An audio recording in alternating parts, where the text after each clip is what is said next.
आणि शरद पवार एकाच व्यासपीठावर बसले होते. चर्चा देखील त्यांनी केली. महाराष्ट्रामध्ये काँग्रेस आणि शिवसेना ठाकरे गट एकाकी पडलाय असं म्हणायचं.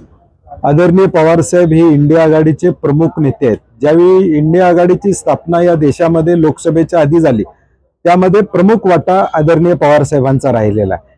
आणि म्हणून मला काय यामध्ये कुठली तथ्य या गोष्टीचं या ठिकाणी वाटत नाही, कारण की एक भूमिका घेऊन आदरणीय पवारसाहेब लढलेले आहेत. राष्ट्रवादीचं चिन्ह जाण्यापर्यंतचा हा लढा त्यांनी सुप्रीम कोर्टमध्ये दिलेला आहे.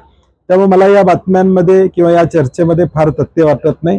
राज्यामध्ये काँग्रेस असू दे, उद्धव ठाकरे साहेब असतील किंवा राष्ट्रवादी असेल, महाविकास आघाडी म्हणून आतापर्यंत आम्ही एकत्रितपणे काम केलेलं आहे आणि पुढे यात कुठली अडचण येईल असं मला तर काय वाटत नाही.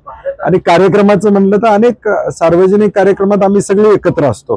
त्यामुळे सहकाराचा कार्यक्रम आणि राजकीय याचा कुठं संबंध जोडणं संयुक्तिक राहणार नाही. भारत आणि पाकिस्तान दरम्यान युद्धविराम त्यावर बोलताना विजय वडेट्टीवार यांनी या सगळ्याच प्रक्रियेवर शंका व्यक्त केली आहे. दाल में कुछ काला है क्या अशा पद्धतीने प्रश्न त्यांनी शंका उपस्थित केली. नाही, आमचे नेते आदरणीय राहुलजींनी मोदी साहेबांना पत्र लिहून सांगितलेलं आहे की या सगळ्याची चर्चा होणं गरजेचं आहे. तुमची जी भूमिका आहे ती भूमिका पार्लमेंटच्या माध्यमातून देशामध्ये आली पाहिजे. कारण की हा सीज फायर झाला तो दुर्दैवानं अमेरिकेच्या राष्ट्राध्यक्षांनी जाहीर केला. म्हणजे आमच्या देशातल्या पंतप्रधानांनी तो जाहीर करणं अपेक्षित होतं.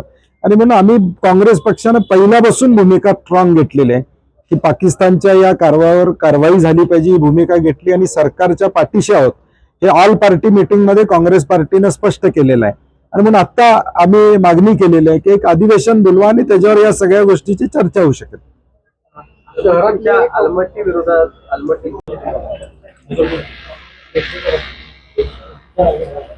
सुप्रीम कोर्टाच्या निर्देशानंतर खरं तर स्थानिक स्वराज्य संस्थांच्या निवडणुका लागतील अशा पद्धतीची एका बाजूला चर्चा सुरू झाली.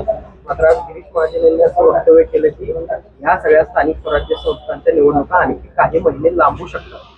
नाही, सुप्रीम कोर्टामध्ये हा निर्णय झाला तो ओबीसीच्या संदर्भात भांटिया कमिटीचा विषय होता आणि आहे ती स्थितीच तेव्हा. आणि निवडणुका घ्या आणि निवडणुकीनंतर भांटिया समितीच्या विषयासंदर्भात जो निर्णय होईल तो लागू राहील असं सुप्रीम कोर्टानं म्हणलंय. त्याचबरोबर ओरली सुप्रीम कोर्टानं असं म्हणलंय की काही कारणास्तव निवडणुका पुढे गेल्या असतील तर निवडणूक आयोगानं आमच्याकडे यावं, त्याला मुदतवाढ करण्यासंदर्भातला एक संकेत दिलेला आहे. कारण की महाराष्ट्रामध्ये पावसाची परिस्थिती आपण सगळे जाणतो आहोत आणि एका वेळी महापालिका, नगरपालिका आणि जिल्हा परिषद या निवडणूक आयोग घेऊ शकतं का, हा एक साशंकता आम्हा पक्षांच्या मध्ये आहे.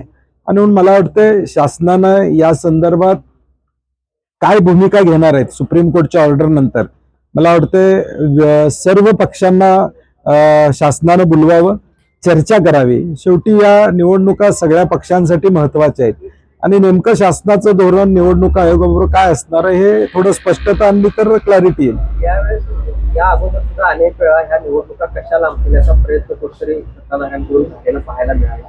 गिरीश महाजन यांचं वक्तव्य त्याचाच एक भाग म्हणता येईल का? कसं असेल तर मग का नाही, मला नाही वाटत. आता सुप्रीम कोर्टानं क्लिअर कट मॅन्डेट दिलेला आहे. आता शासनाला निवडणुका कुठल्याही कारणास्तव पुढे ढकलणं शक्य होणार नाही.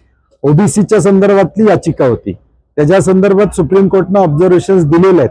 त्यामुळे मला वाटत नाही इच्छा असली त्यांची, कारण की एकूणच कारभार एवढा वाईट चाललेला आहे सत्ता आल्यापासून, त्यामुळे जनमत मिळेल का नाही ही शंका महायुतीला आहे. परंतु आता सुप्रीम कोर्टाच्या आदेशानं निवडणुका घ्याव्याच लागतात. खरं तर महाराष्ट्रामध्ये बघितलं की दोन्ही राष्ट्रवादी काँग्रेस हे एकत्र येणार. अलमट्टीची उंची वाढवण्याविरोधात आता सर्वपक्षीय आंदोलन करण्याच्या तयारीमध्ये दिसतात. काय आंदोलनाचं स्वरूप असणार आहे? 2013 मध्ये कृष्णा लवादनं हा अलमट्टीची उंची वाढवायचा निर्णय या ठिकाणी दिला. 2013 ते 24 पर्यंत कर्नाटकमध्ये असणाऱ्या वेगवेगळ्या सरकारनं जमीन अधिग्रहण केलं. जवळजवळ 25-30 हजार एकर जमीन त्यांनी अधिग्रहण केलेलं आहे. परंतु सांगली, सातारा आणि कोल्हापूर या तिन्ही जिल्ह्यांना याचा फटका बसणार आहे. आणि म्हणून आमची केंद्राला विनंती आहे की वडनेरे समितीमध्ये काही विषय आले होते, परंतु अलमट्टीबद्दल त्यांचं मत वेगळं आहे. परंतु आमचं मत ठाम आहे की अलमट्टीची उंची वाढली की कोल्हापूर, सांगली, साताऱ्याला पुराचा धोका होणार आहे. आणि म्हणून आमची केंद्र शासनाला विनंती आहे, लवादानं जरी निर्णय दिला असला तरी नोटिफिकेशन काढणं हे केंद्राच्या हातात आहे. ते नोटिफिकेशन त्यांनी काढू नये अशी आमची अपेक्षा असणार आहे. मागच्या आठवड्यात 3 राज्यांची, तेलंगणा असेल, आंध्र असेल, महाराष्ट्र असेल, या 3 राज्यांची बैठक ही दिल्लीमध्ये संपन्न होणार होती, ती झालेली नाही आहे. आणि म्हणून आमची राज्य शासनाला, महाराष्ट्राला विनंती आहे की तुम्ही स्ट्रॉंग भूमिका घ्या. तेलंगणा ज्या पद्धतीनं सुप्रीम कोर्टमध्ये गेलेलं आहे तिथं तुम्ही पार्टी व्हा आणि हे हाणून पाडण्याचं काम करावं अशी आमची विनंती असते. एका बाजूला कर्नाटककडून वकील आणि जलतज्ञांची नाही, म्हणून आम्ही आमचं हे चक्काजाम जे 13 तारखेला आहे ते सर्वपक्षीय, काल 18 तारखेला, तर काल धैर्यशील माने खासदार त्या ठिकाणी आले होते. सर्वपक्षीय लोकांना आम्ही विनंती केली आहे की शासनानं यामध्ये ठाम भूमिका घ्यावी. आमचा उद्देशच तो आहे की महाराष्ट्र शासनानं महाराष्ट्राच्या हिताची भूमिका घ्यावी. शहरात काँग्रेसच्या नगरसेवकांनी काय फार ते महत्त्वाचं नाही. विरोधक फक्त साथ सोडतात, विरोधकांवर विश्वास ठेवतात. नाही, 2100 मिळाले असं आम्हाला जर बातमी कुठं कळाली असेल तर मग खरं खोटं लोकांना कळेल. 2100 मिळणार होते, त्याचं काय झालं त्याचं उत्तर द्यावं, मग त्याच्यावरूनच कळते की पुढचं पाऊल काय असेल सरकारचं. विमान विस्तारीकरणाचा जो विषय आहे, रोड ब्लॉक केला लोकांमध्ये असंतोष निर्माण झालेला आहे, काय करता येईल याच्यावर? नाही, आम्ही आता पालकमंत्री आणि जिल्हाधिकाऱ्यांना स्थानिक लोक आलेले आहेत ते भेटणार आहोत. आमची विनंती आहे की त्या पर्यायी रस्त्याला मागच्या वेळी ऋतुराज पाटील असताना जवळजवळ 25-30 कोटी रुपयेचा निधी आम्ही उपलब्ध करून दिलेला आहे. तो रस्ता लवकर करा. तो रस्ता लवकर केला तर मग तिथल्या लोकांची अडचण या ठिकाणी संपून जाईल आणि मग रस्ता बंद करायला कोणाचीच हरकत नाही, कारण की एअरपोर्टमधनं जातो आहे, सुरक्षेच्या दृष्टीने बंद करायलाच पाहिजे, आमची त्याबद्दल ना नाही. परंतु पर्यायी रस्ता न करता ताबडतोब बंद करणं हे थोडं जरा संयुक्तिक नाही आहे. पालकमंत्री पदाचा पिढा अजूनही कायम आहे, रायगडवरून अजूनही वादग्रस्त पाहिजे. नाही, आता काय गेले सत्ता येऊन आता म्हणजे पालकमंत्र्याचा निर्णय होत नाही, 2100 रुपयाचा निर्णय होत नाही, शेतकऱ्यांच्या कर्जमाफीचा निर्णय या ठिकाणी होत नाही, नोकर भरती होत नाही, सगळे निर्णय प्रलंबितच आहेत.